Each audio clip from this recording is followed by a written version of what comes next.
Korang tunggu harga emas turun ke? Lambat lagi. Harga emas ni gerak tiap minit tau. Penatlah nak ramal.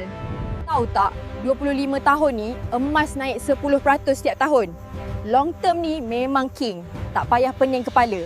Tahun lepas je emas naik 50%. Kalahkan bank, kalahkan ASB, malah kripto pun kena tinggal. Gila kan? Tunggu dunia aman baru nak beli. Sampai bila-bila pun tak beli. Dunia memang huru-hara. Sebab tu kena ada emas. Jangan mimpi harga nak turun bawah lantai. Strategi paling bijak, beli je konsisten. Lepas tu, kita chill. Beli hari ni, esok nak kaya? No.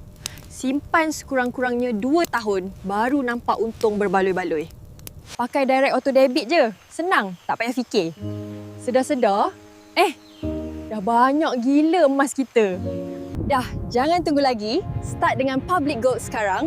Tekan link, aku guide korang sampai pandai. Jom!